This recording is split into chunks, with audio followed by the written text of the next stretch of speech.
So hopefully I'm live. Hopefully you guys can hear me. I just want to try something a little bit different.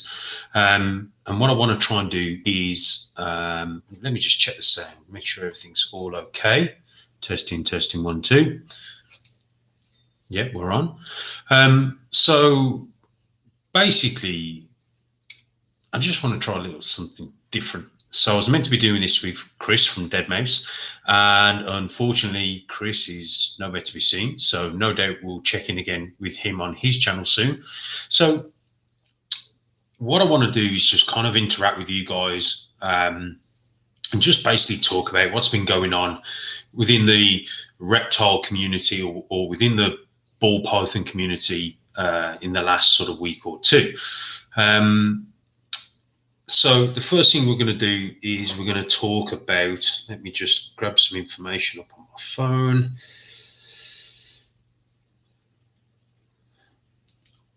So the first thing that I want to do, guys, is talk about the Ben Rennick situation.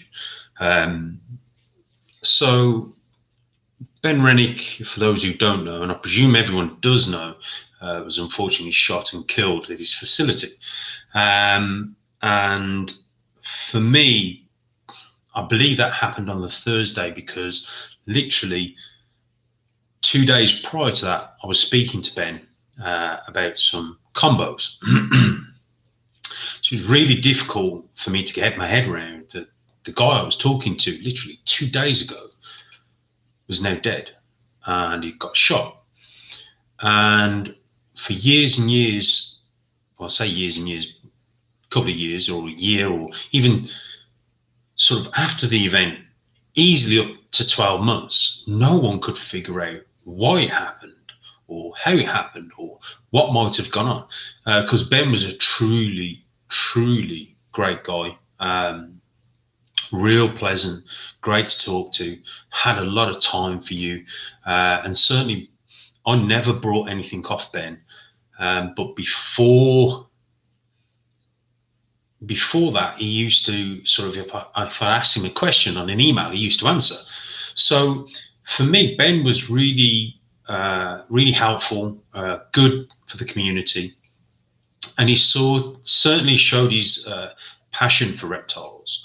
And obviously, as you guys are probably maybe aware, the sheriff's department actually arrested 2 people for his murder. And one of them, unfortunately, which is a bit crazy, was his wife. The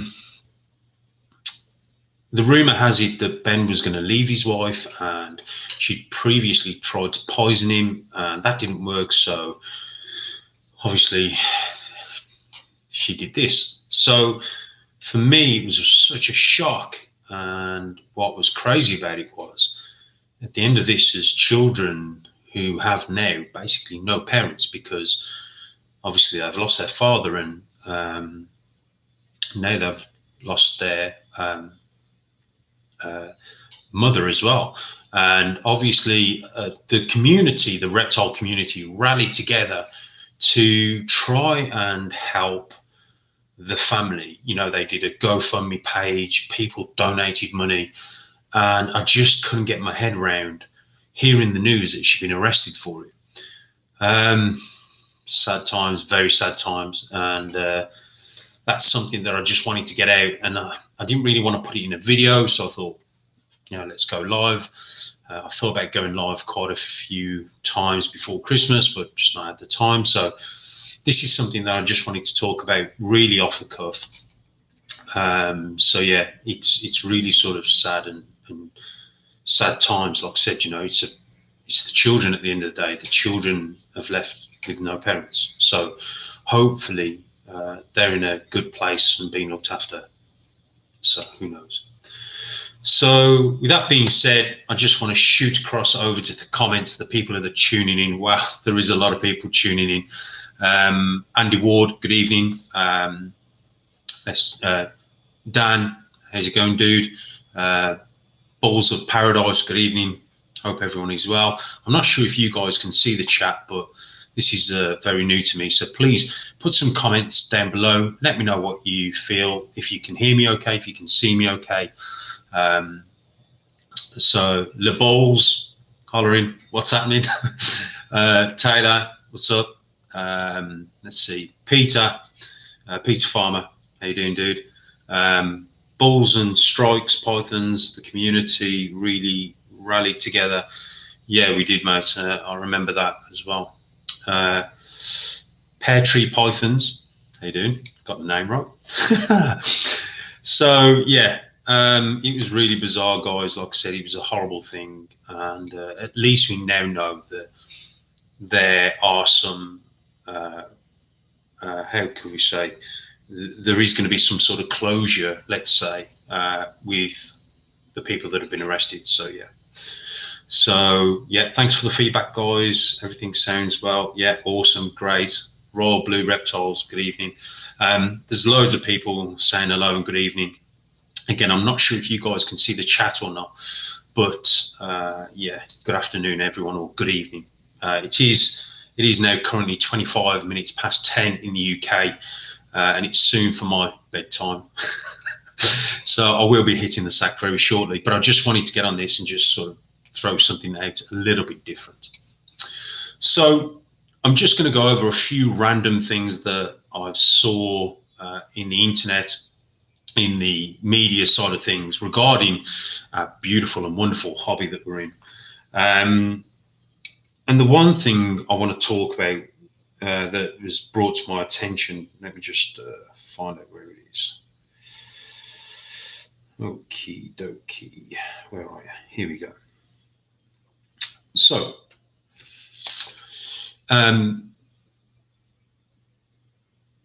your most, Peter Farmer, your most anticipated project. Oh, okay. We got some good questions coming through, but let me talk about one of the things that I want to not rant about, but I just want to discuss. So I'm in a group chat with a couple of breeders, and over came a screenshot of someone selling a project or selling a gene or selling a project and a gene, let's say. And a couple of things with this is, if any advice I could give you guys, I've got a couple of Dinka projects that I'm proving out, that have proven out, should I say. I don't know the full capacity of what they can do. But for me, when I'm trying to sell a new gene or sell a project, I want to be completely transparent. I want to be, if I haven't tried it with any lethal combos, I want to say that, because one of the things I would ask is it lethal with any other combo? Do the females reproduce? Do the males reproduce? Is there any sort of reaction to another gene? Like, is it on the same complex as a yellow belly or a bell complex? So there's a lot of questions that, for me, when I start working with a Dinka, I want to try and eliminate those questions that someone that may be buying into the project may ask me. So for me, it's all about, again, being transparent with the project. And I do believe there's a way of presenting the project to the world.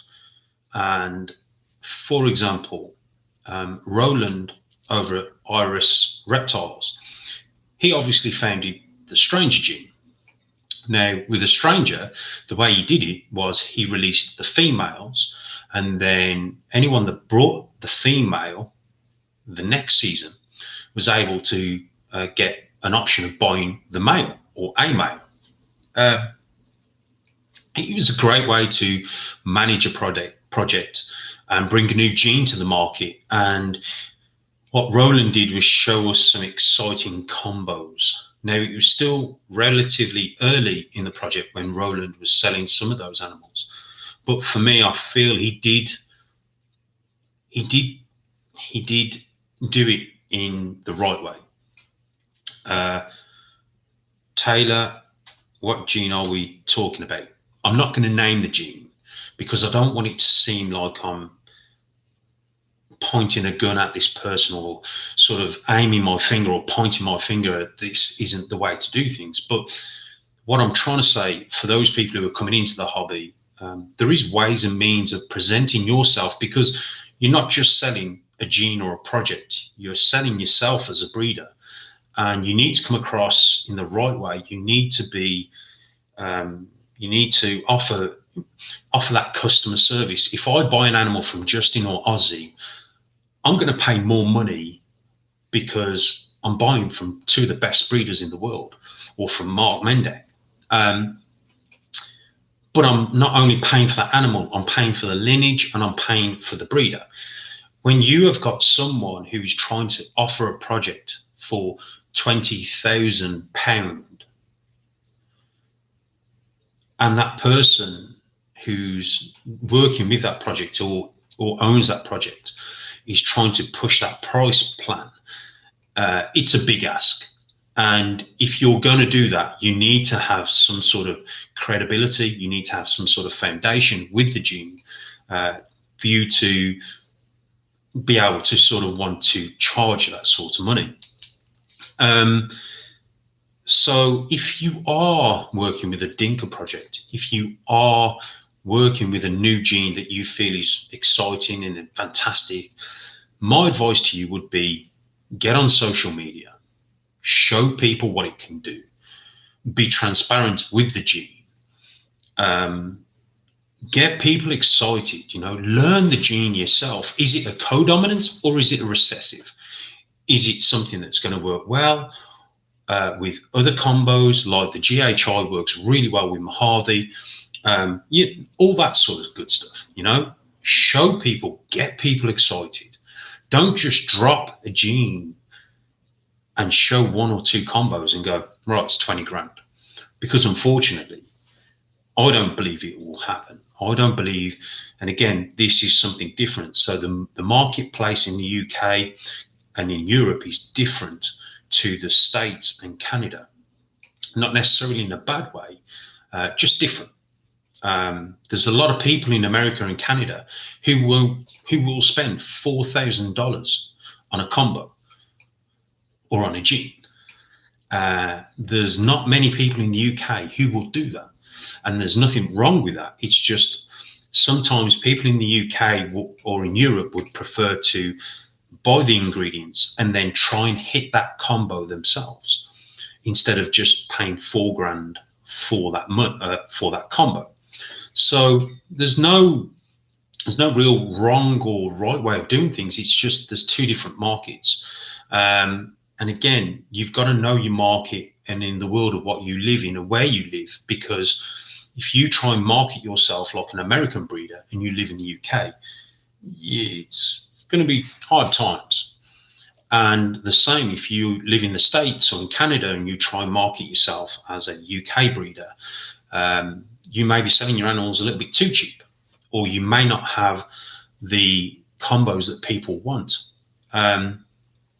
So for me, I think if you are going to market a new gene, a new Dinka gene, get on social media, get on Instagram, get on YouTube, you haven't even got to talk. A lot of people are scared to make YouTube videos. That's fine, I understand. But you haven't got to talk. You can just show the animal off in a little video, You can show the pattern, show the color, and then send people from your Instagram to that little YouTube video that you've just made. And you can sort of market it that way.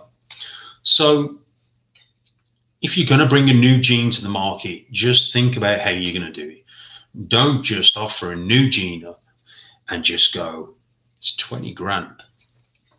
Who wants to pay me? I ain't got 20 grand. And I don't know many people who've got 20 grand just to spend like that on a mutation or on a morph or on a gene that's not proven. So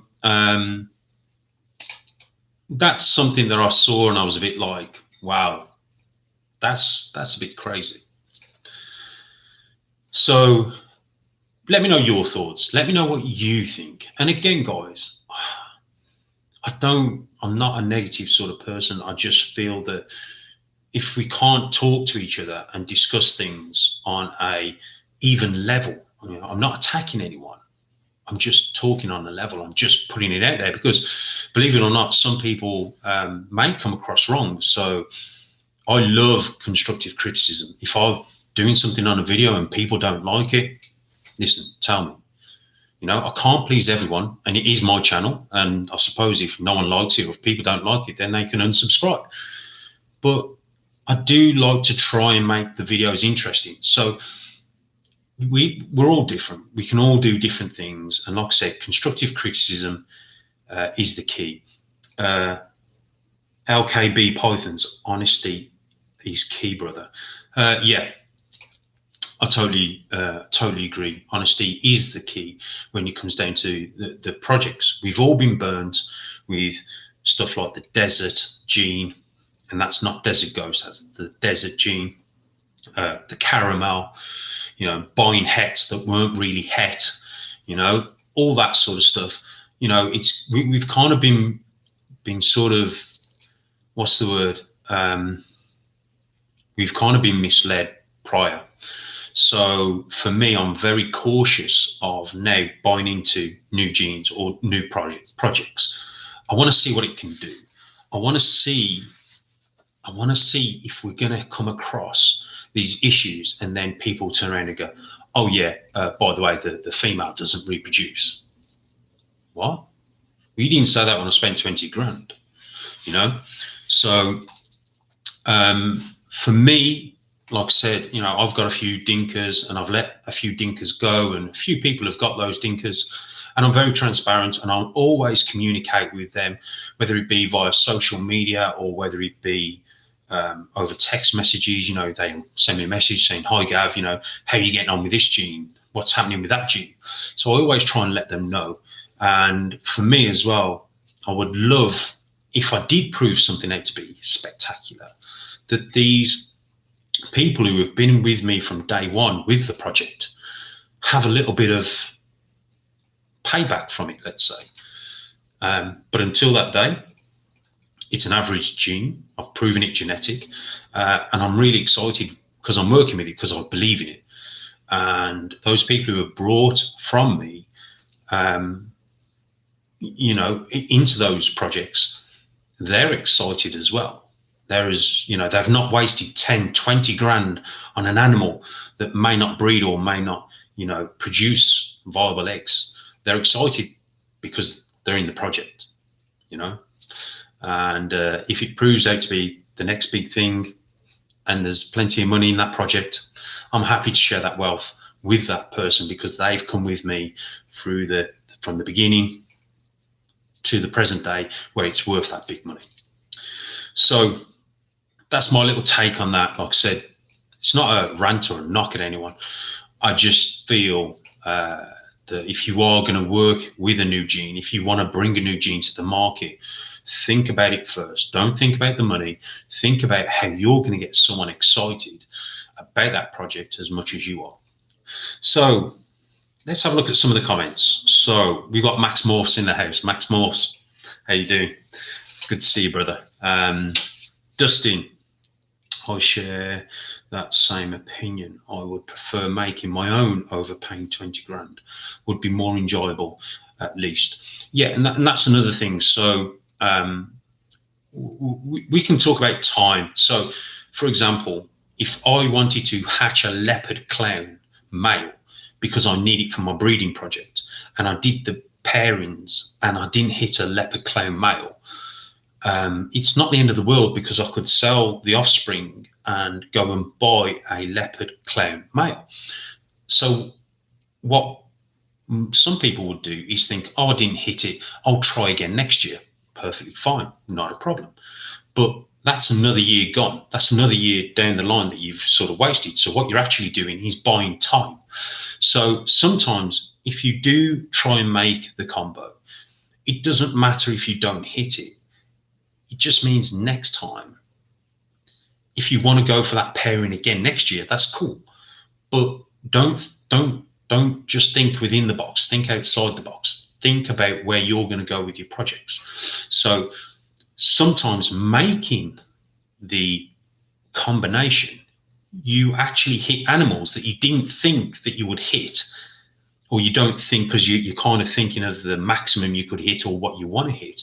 And then you hit something that looks absolutely amazing and you go, wow, I never knew that would look like that, So you end up keeping that. And it's sort of, again, it's that excitement, take your time, go through it all.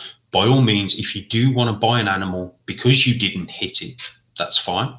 But there is a lot of enjoyment from going down the line, trying to put together the dad and the mom, let's say, to try and produce the offspring of that combo that you want. So, yeah, there's lots of fun going that way. So let's just have a quick look. Here we go.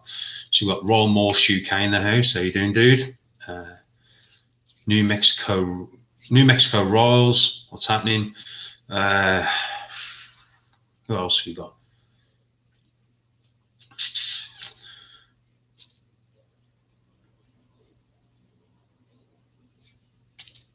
Yeah, we got KJD Exotics. Congratulations to everyone. Hope you don't mind me sharing this, but KJD Exotics have a new member to the family. Congratulations. It's a little baby boy. If you're not following him, get over to his Instagram and check that out.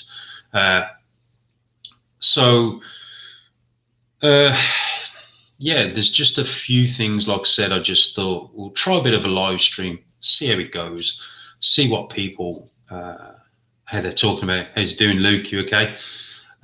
So yeah, just have a general chat, just ball talk. So just talk about that, and just, like I said, my thoughts and theories. Again, it's not set in stone. I didn't write the book. I haven't written a book. It's just how I see, because when people send me things and I look at it and I think, wow, that person needs to rethink how he's worded that or how that looks, because it may not come across in the best light. Balls and strikes, pythons. Have you got into cypress yet? Oh yeah, I've currently got a ivory cypress breeding for me at the moment, and I've got a asphalt cypress female as well who's currently breeding. So yeah, I am in the cypress project and very excited. Okay, loving the background, fella. Simple, effective. Thank you. These are just something. They're my stands that I have, my displays that I have at the reptile shows up at Doncaster. So I just thought I'd put them up because it's pretty boring back there.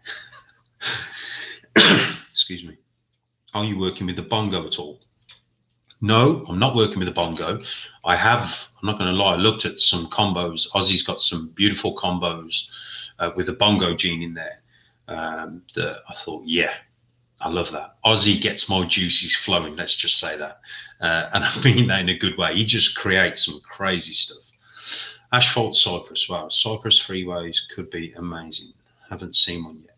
Yeah, I'm currently, I'm not going for the super cypress. I've got Hellboy, who is the high intensity orange dream, super enchy, yellow belly pastel, breeding the cypress asphalt. So we could get some, obviously we'll definitely get some Mardi Gras, but hopefully we'll get a mixture with OD in there as well, and pastel obviously. So, and the cypress ivory, who's a male, he's breeding a couple of possible Dinka genes that I believe may be on the yellow belly complex, which is the jazz gene. So hopefully going to try and prove that out to have some sort of reaction to the yellow belly. So who else we got? Eric, Epic Exotics. I know that I can trust you, and it's all. You know what? Reputation is key. So let's look at reputation versus money and making a quick buck. I can tell you now there's quite a few people in the States and in Europe and in the UK and in Canada who have damaged their name due to just making a quick buck, quick bit of money, and they've tarnished their name to the point where it's not going to go away. It's always going to keep coming back. It's going to be, oh, he's the guy that did this, or they're the people that did that. And for me, if I can educate people, and especially the new people coming in, and just say, look, don't be like these people. And one of these people is in the UK, and as a person, I get on with him. We have phone calls, messages. I get on with the guy. However, his reputation is tarnished, and I've tried to sort of give him some suggestions to maybe prove himself back to the community and try and redeem himself, if you like. But that's down to him. That's down to him. It's simple. But it's just unfortunate that he has got this reputation, and yeah, it is what it is. Andy Ward, and being a fellow Brummie, I can understand you better. Yeah, I'm all right, kid. State 48, my man Joel. Yeah, listen, this is just something I've just thrown together. I have not put it out there on social media. I have not said I'm going to do a live stream. I was meant to be doing something with Chris from Dead Mouse. I asked him for his help because he's done some awesome interviews. So if you've not seen his interviews, get over and watch mine and Chris's first, and then watch everyone else's. Joking. So yeah, Chris, if you're not following Chris on Instagram or YouTube, he's got a YouTube channel, Dead Mouse. Absolutely awesome, great guy. Met him in person. He knows people, let's put it like that. He's very underground, but he knows people. If you want something shipping in and out the country, a dead body, he's the guy. Only joking. So he was meant to be doing something. I just asked for his help, and I can't get hold of him. He's probably busy with his, I don't know, whatever he's doing. He's probably busy, but he's a great guy. He's always there to lend a hand. And yeah, I miss my the guys when we went over at Tinley. We had an absolutely awesome blast, awesome time. I made some forever friends, and the people that I met there, the guys that I hung out with, Chris Graham, Miguel, Joel, Adam, Chris. Oh God, the list is endless. Kerry and Barros. Yeah, the list is endless. Brian, obviously, Brian, Triple B, TV. Dave Kaufman. Yeah, we had some great times, great conversations. What can I say? It is what it is. But yeah, it's great. Yeah, Tinny was a great time. Hopefully to repeat it this year as well, but we'll see. So yeah, so it's, as you can see from, hopefully you can see on the chat. Guys, can you see what everyone's saying on the chat? Hopefully you can.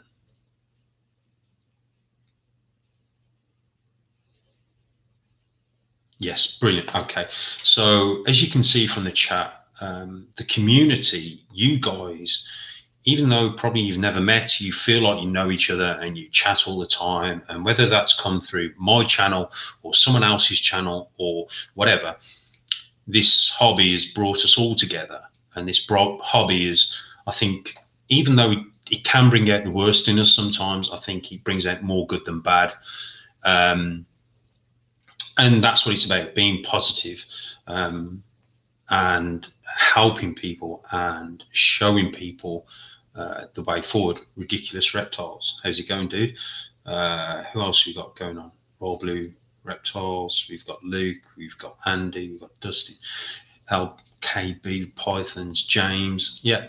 So Nick. Yeah, it was awesome to meet you too at Tinley. Yes.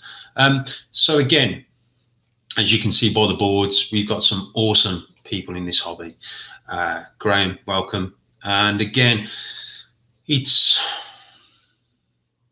something that I knew was there, but I'd probably say in the last sort of 8 years, 5 to 8 years, something 5 to 8 years, something like that, that we're starting to see a shift in the industry and in the hobby, where we're actually seeing the better side.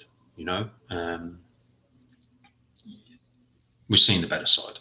I did a video with someone. How's it going, Tyke? You okay? I did a video with someone, and we were discussing about people disliking a video. And it really used to get to me, you know, people giving me a thumbs down. I was like, why are they giving me a thumbs down? Just tell me, you know, I can take it. I've got broad shoulders. Tell me. And I found that people wouldn't say that, and they wouldn't tell me why. And in the end, I was racking my brains. Why do they dislike a video? Is it because I've done something wrong? Is the music wrong? Is the image not good? You know, I went through everything. I kept watching my videos over and over again, trying to understand why people disliked it. And then I actually figured out that some people just are there just to create the thumbs down effect. You know, they just want to give you a thumbs down. So my take is on people giving me a thumbs down, it's actually a thumbs up, because they've taken time to watch my video and feel that it's actually crap, and they've given me a thumbs down maybe. So for me, I love it, you know. I appreciate them taking their time out to watch my video and give me a thumbs down. So thanks for that. So yeah, it is what it is. A lot of people, I know it's a bit late for people in the UK and in Europe, but there's plenty of people on. It's great to see your haters are gonna hate. Yep, they are. But I appreciate their viewing, taking minutes out of their precious life to watch my videos. You gotta love it. All good, thanks. Danger Noodle. Yeah. Okay. As Tyke's just give me loads of thumbs down. Thanks, dude. Always rely on you, my friend. So yeah, it's all good. Everything's going really well at the HQ. I'm going to have some great news for you guys. I'm just not going to jinx it just yet. But so yeah, all the breeding season, as you can see from my Instagram. If you're not following me on Instagram, get over there, check it out. I post daily, or try to post daily, regular locks, what's going on at the HQ, and just try and share that with what's going on.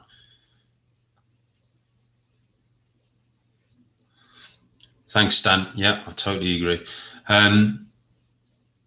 Just learned so much from your channel. Really appreciate the work. Listen, I really love the fact that people are learning, and like I try and explain to people, is there's more than one way to do something, but I try and show the way that works for me. And if it works for you, fantastic. If it doesn't, that's fine. You've tried it, doesn't work, move on. The worst thing you can do is fail at something and not try something. And it's better to try it and realize. And again, what I like to do is take bits of information or bits of help from various breeders. And I'm not talking the big breeders or the well-known breeders. I speak to a lot of people who just have a small collection, and I listen to what they do. And that's something that I learned from Mark Mende. Mark, he had a real issue with a high slug ratio quite a few years back now. And he couldn't understand why slug ratio was so high. And he listened to a couple of smaller breeders, because their slug ratio was very, very low. And he listened to how they did theirs. And he basically realized where he was going wrong. So if it wasn't for the breeders with a smaller collection, it wouldn't have progressed or helped Mark to cut down his slug ratio. So we all have something to bring to the table, whether you've been in this hobby a year, 2 years, 10 years, 20 years, it makes no odds. It's all about listening and taking information in. And if you can help people and if you can help people and share and try and help them succeed, then I'd rather help someone than bring someone down, you know. So the world would be a better place if everyone thought that way, Right, let's just have a quick look. Crawler's balls, loving the name. My doctor says it was a condition. Yeah, I love that. Excuse me. So, 100%. Sometimes an easy solution is yeah. So, I really, and this is the other thing. So, it doesn't matter how big people are in this industry. This industry is always bigger than us, it made us who we are. It's brought us all together. So yeah, never forget, on the way to the top, all that sort of stuff. But I really, really do appreciate you guys checking in. There's around about 64 people, at the moment. I've been rambling on for around about 35 minutes now. I don't think there's anything else I want to touch on, unless there's anything specific you guys want to ask me. My thoughts, my opinion. This is not filtered. It's not edited. I promise I won't swear. If there's anything you guys want to talk about regarding, any issues that you may have, and we're not talking about itchy balls, 1, 2, 3, 4 episodics or something like that. Let's put that. Give us a song now. Yeah, I'm sure, Kerry. Yeah. So yeah. So 30. Yeah, hit the like button, people. Come on, give me some likes. Come on. Where's the thumbs down? No one's giving me a thumb down yet. So,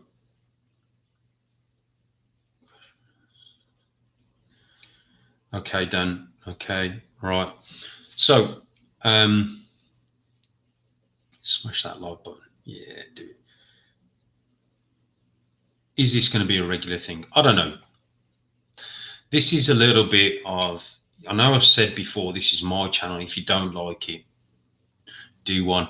But I do feel you guys are fantastic. I appreciate all your support. And this may be a little way of you guys getting involved in the channel, telling me what you want to see or what you want to know, or maybe there's something you want me to ask. Will you be returning for the CRBE? Yes, I am. Grant has asked me to go back again to Canada this year, so I will be there in September. So yeah, Gavin's podcast. Yeah, something like that. Yeah, I don't think I'm quite that good.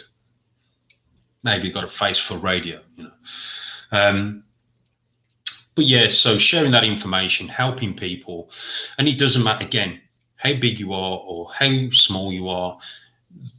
There's a lot of people out there who give me a lot of shout outs, and I appreciate every single one of you. And it doesn't matter. Some people tag me in a story. I appreciate it. I really do. It means a lot to me. I try and reply to everyone. I try and give you guys an acknowledgement, and I say thanks, or especially when you're on the videos, you're giving comments. I try and make you aware that I've seen your comment. I like it. I've read it. I do my best, because I do feel sometimes acknowledging people for taking time out to watch your video, or to take time to read your comment, to read the post that you've posted on Instagram is important. So yeah, a questions and answers would be great. A positive spin on the reptile community. Definitely get radio face. Thanks, Tyke. Yeah, I thought about doing a questions and answers. Again, I didn't want to turn it into some sort of podcast, because there's a lot of great people out there. Joel at State 48 Exotics with Adam from Beach Bum Exotics are doing a fantastic podcasting series. Chris from Dead Mouse, he's also doing a great podcasting. There's some great people already doing it, and I don't want to follow the trends. So maybe I'll just throw this up every now and again, and we'll just get in and we'll ask questions, or if there's something I want to get off my chest, then I'll get it off. Planning another breeders meeting? Yes, I am, definitely. There's a lot going on at the moment, but definitely another one, and it will probably be based around the Midlands area this time. We've done North, We've done south a little bit. We'll probably do it in the Midlands now, somewhere in the middle.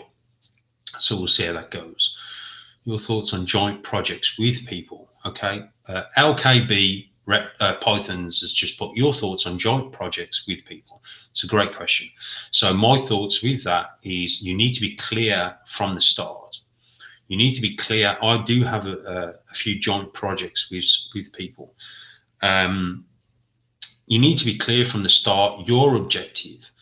And sometimes people will just go, let's say if I want to produce something and one of my friends has got a spare animal, like me and Kevin, we're doing a project. I've recently seen an Enchi super stripe and it is orange. I mean, orange. It was phenomenal. So I said to Kev, I wasn't one for stripy animals, but I said to Kev, I want to make that. Have you got any Spectre stuff that you want to lend me?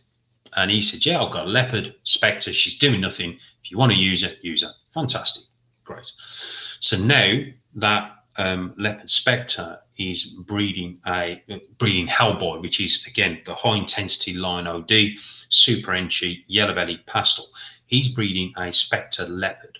So I want to hit a super stripe Enchi. And because he's a super Enchi, obviously everything's going to be Enchi if they take.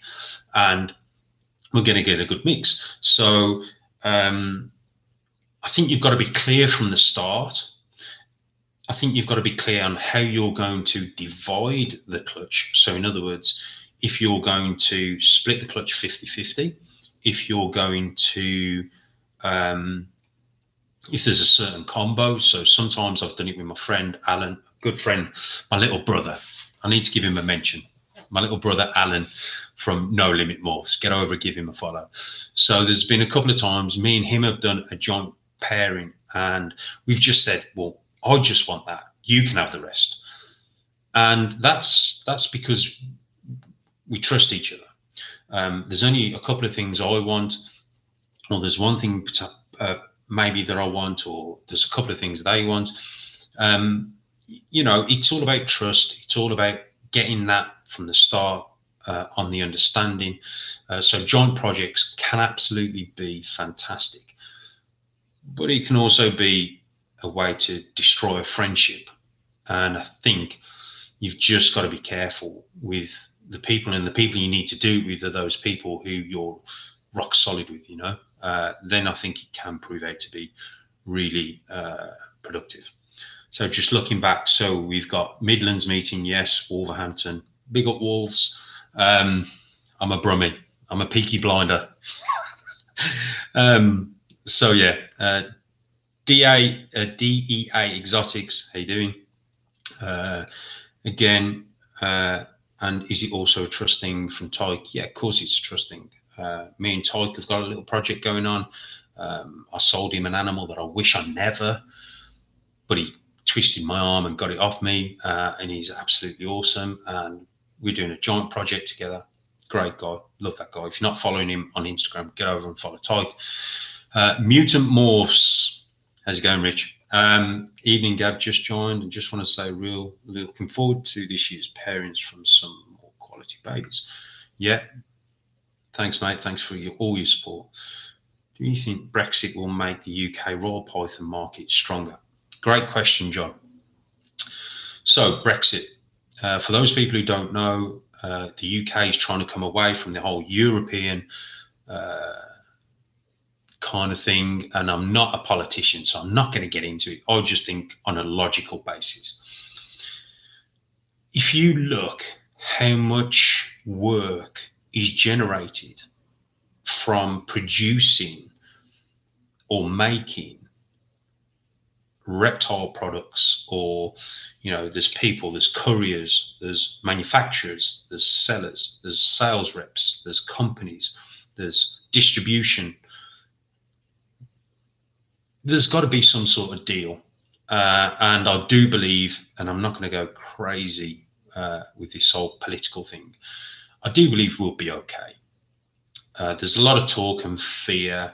And at the last reptile show last year, there was a woman going around handing out leaflets regarding the EU and the Brexit whole thing and what's going to happen. But the point of the matter is, it hasn't happened. And I think there's no point worrying about it until it has. And when it has happened, and we know what's going to happen, or we know what is happening because it's happening there and then we'll deal with it. But until then, I think now all we do is just concentrate on now, and we worry about tomorrow. So for me, I don't think the Brexit is going to be anything to worry about just yet. Let's get the facts, and then we'll look at what's going to go and happen moving forward. We're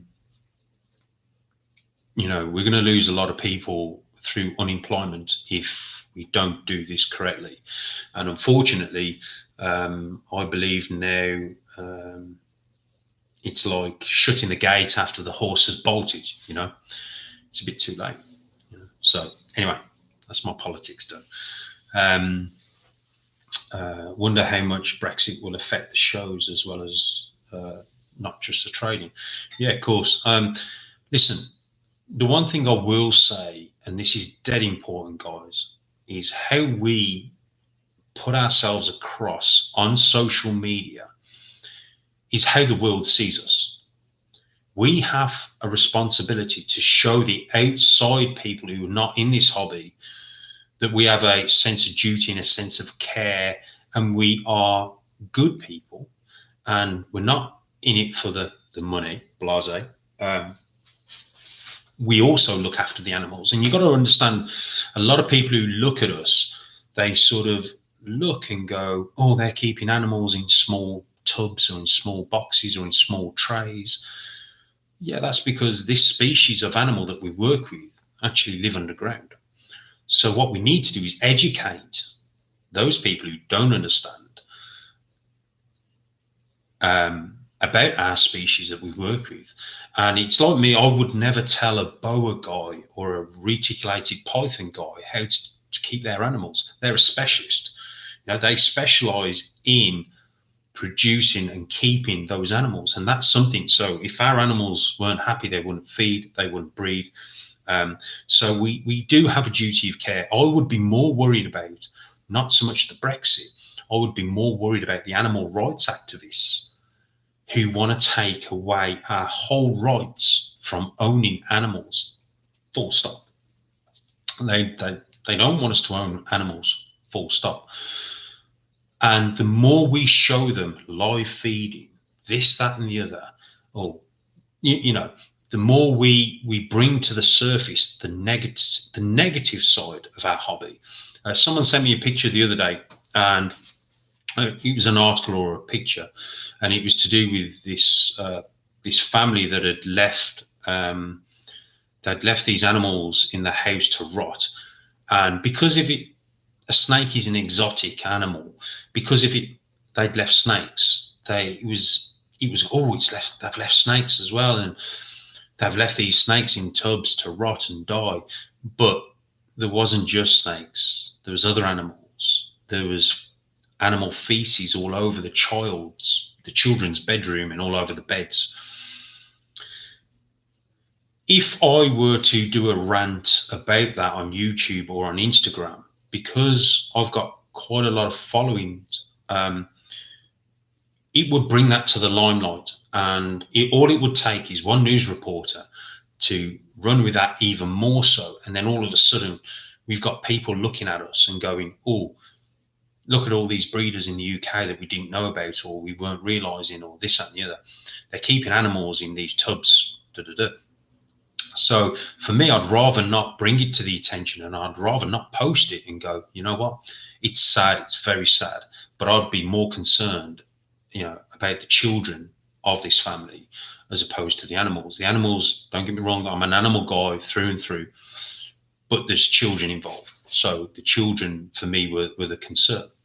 So sometimes we have to even though we dislike something, we have to kind of put it to the side and think about it and go, is this going to be wise for me to put this out there for everyone to see and bring a negative light on our community when really it's nothing like that? So there's a lot to think about regarding that. And you have to sort of think before you post, let's say. So anyway, that's enough about me going on about that. I work in global. So Dan, I work in global logistics. So far, we see no issue with free movement of people and goods, and this should be the same with animals. Obviously, nothing is 100% until it happens. Completely agree, mate. Just think how many people are in the jobs in global logistics. They take that away, they're going to have an unemployment rate through the roof. So, totally agree, mate. Um, how safe is it for you to transfer shipping from the US to the UK? Okay, Daniel, how safe is it for your animal in transit when shipping from the USA to the UK? Well, that's why you go and you get the best of the best, let's say. So you get the best reptile couriers and the best reptile importers to deal with your transfer of one animal from one country to another. I use cold-blooded movements within the UK. Great company, very professional. Um, I have had a company once before, so check this. I had a company once before. They were great, seemed okay. Then I was contacted by a customer who said they'd received their animal and it was stone cold. And this was about 7:30 in the morning. I was like, stone cold, really? He was like, yeah. Contacted the reptile courier. They said, oh, I had to walk up this street. I had the snake under my arm, all that sort of stuff. And, and when I got there, it was cold. So I asked the guy to send me a few pictures of his heating setup within his van that he was using to transport the animals. Sure enough, he had a hot box. And on that hot box, he had two digital displays, one for the top, one for the bottom. And what I noticed, because you could see on these displays, was actually the temperature was set to go off between 10 o'clock, excuse me, 10 o'clock on the evening and come back on at 7 o'clock in the morning. I was horrified. I was like, what? Now, I understand with some species of animals, they do have a nighttime drop, but we're talking ball pythons, and they do have a nighttime drop, but not where you don't give them no heat whatsoever. So you've really got to look out for the right reptile courier, the right importers and exporters. And certainly it probably takes about 3 or 4 days from the US to the UK. Canada, it does take a bit longer. However, use the right reptile people, speak to your local breeder or speak to some breeders that you trust within the area, see who they use, and then try and replicate how they do it for your animal. Hope that helps.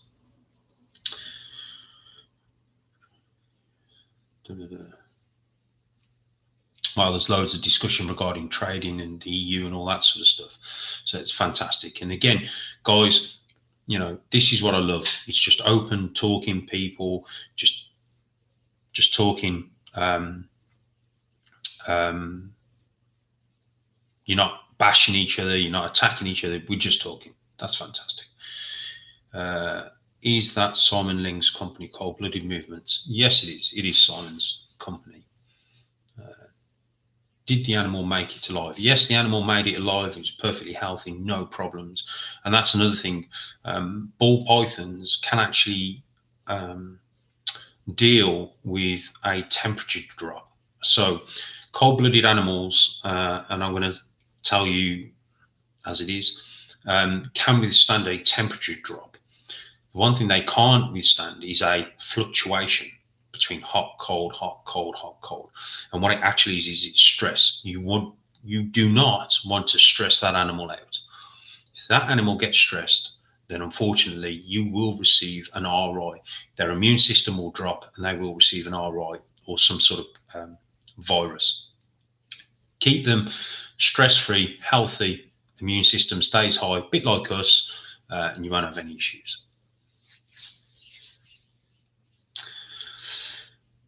I shipped just within the States and the animal was received cold. Again, I'm not sure of the States. I know a lot of people in the States use like a parcel force type system. I don't know. For me, I would rather use a dedicated reptile courier as opposed to using, I think it's FedEx they use. I'm not sure. Don't hold me to this. I'm not bashing FedEx. I'm just saying, to me, I'd rather use a reptile courier. I think it's Shipley Reptiles. They, from what I know, they're a dedicated reptile shipping service, as opposed to FedEx, who don't specialize in reptiles. They just deliver parcels. I don't know. Like I said, we don't ship in the UK. We will not use someone like FedEx to ship animals. It has to be a certified reptile courier. And that's pros and cons to that, but I believe it's the right way because at least they're regulated by a governing body that they have to do things correctly. Yeah. How's it going, Spartan Reptiles? Good to see you, Josh. Homegrown herbs. I can honestly say, for all you guys that have owned cold-blooded, it has always been and always will be an amazing service. My only courier tried and tested. Yeah, great comments. And again, guys, you'll know with me that I say, as I see it is how I say it. If a product isn't good, I'll just tell it. I'll tell you a quick story. I worked for Snap-on once, Snap-on, the tool company within the motor industry, and I wouldn't sell their diagnostic equipment because it was terrible. Spanners, everything else, toolboxes, spot on. The diagnostic equipment, nah, wouldn't sell it. And the area manager said to me, "Why aren't you selling this?" And I just told him straight. I just went, "It's crap." There was a bit of a silence, and he was like, "What?" I said, "It's crap. It's not a dedicated diagnostic equipment. It's a universal tool at best with a Snap-on sticker on it." Shortly after that, I did leave the company. Can't think why, but I did. Yeah, so it's all good. So for me, I always like to try and recommend people that I've had a great service with, because I can speak from experience. If a product is good, whether that be a reptile service or whether that be a product that I'm using it. I'm not being paid to promote something that I'm not using or that I don't believe in, or that I'm just being paid to say, yeah, this is a great product, don't believe in it. What does the crap tool you're talking about claim to do? So this was a diagnostic piece of equipment that you plug into a car and you can read all the fault codes. My industry, my trade background, ever since the age of 15, I've worked on cars pretty much all my life, auto electrician, auto diagnostic. So I know the ins and outs. Crap on, snap off. Yeah, John. Yeah, kind of. They make great spanners and all that sort of stuff, but the diagnostic equipment was just terrible. And it looks good from a customer standpoint because Snap-on's a good branded name. However, the diagnostic equipment back then, no go. So that's what it was. You plug it in, you read the car's fault codes, and if a vehicle's got a fault, you can then establish where the fault may possibly be, and you can try and diagnose it from there. So that's what it was. What is your favorite classic car? Oh, good question, Tammy. Favorite classic car? How classic? I'm going to go all British and talk about the old Escort Series 1 Turbo. I love the old hatchbacks, those sort of things, the Cosworths, the Audi Quattro. So I was actually started my apprenticeship in a Audi and VW specialist. So we were seeing a lot of VW Mark 1 Golf GTIs. We were seeing a lot of Quattros, GL5s, all sorts of crazy and wonderful things. So yeah, the old stuff you can't really beat. Yes, the Escort Mark 1 dream car. Yep, Nathan, absolutely awesome car. So yeah, we are just about to hit an hour, guys. I'm going to get off. I'm going to go to bed. I need my beauty sleep. And I want to thank you all for tuning in, sticking around, listening to me ramble. I hope you've enjoyed this, guys. I really do appreciate you checking in. Like I say, it's late here in the UK, so I'm going to let you guys go.